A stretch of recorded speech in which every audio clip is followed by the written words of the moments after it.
గ్రామీణ ప్రాంతాలలో జరిగిన గ్రామ పంచాయతీ ఎన్నికలు 94 శాసనసభ నియోజకవర్గాల పరిధిలో ఈ ఎన్నికలు జరిగినాయి.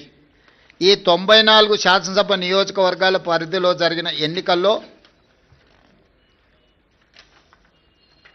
కాంగ్రెస్ పార్టీ 87 శాసనసభ నియోజకవర్గాలలో మెజారిటీ సాధిస్తే బీఆర్ఎస్ 6 శాసనసభ నియోజకవర్గాలలో మెజారిటీ సాధిస్తే బీజేపీ 1 శాసనసభ నియోజకవర్గంలో మెజారిటీ గ్రామ పంచాయతీలు సాధించుకోవడం జరిగింది. బీఆర్ఎస్ దుబ్బాక, హుజూరాబాద్, జనగాం, సిద్దిపేట, సిరిసిల్ల, సిర్పూర్, కాగజ్ నగర్లో మెజారిటీ సాధిస్తే ముదోల్లో బీజేపీ అధిక గ్రామ పంచాయతీలను సాధించడం జరిగింది.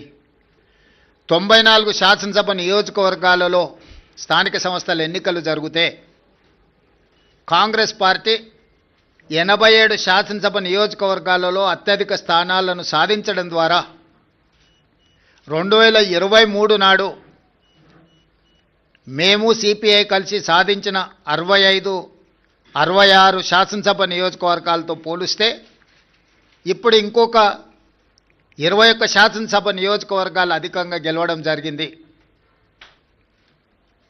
బీఆర్ఎస్ నాయకులు ఉప ఎన్నికల సందర్భంగా రెఫరెండం అన్నారు. వాస్తవంగా పట్టణ ప్రాంతంలో ఉన్న 26 శాసనసభ నియోజకవర్గాలలో జనరల్ ఎలక్షన్లో మేము ఒక్క సీటు కూడా సాధించలే.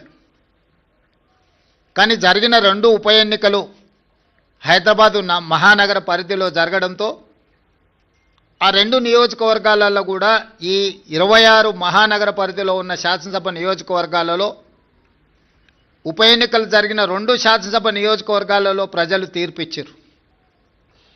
స్థూలంగా నేను చెప్పదలుచుకున్నది రాష్ట్ర స్థాయిలో అది పట్టణ ప్రాంతం కావచ్చు, గ్రామీణ ప్రాంతం కావచ్చు, ఈ 2 సంవత్సరాలలో జరిగిన ప్రతిష్టాత్మకమైన ఎన్నికలలో మా ప్రభుత్వానికి విస్పష్టంగా ప్రజలు ఆదరించి గౌరవించి అత్యధిక స్థానాలను కట్టబెట్టినరు.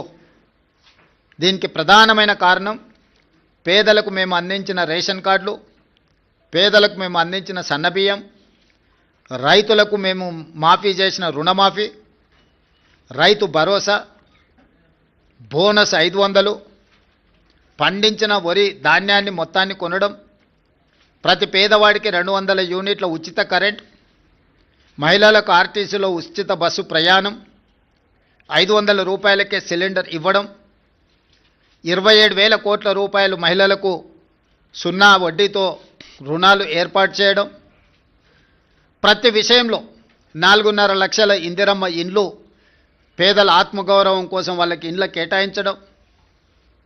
ఇదే కాకుండా దీర్ఘకాలికంగా ఒక సంక్షోభాన్ని సృష్టించిన మాదిగ ఉపకులాల వర్గీకరణను పరిష్కరించడం,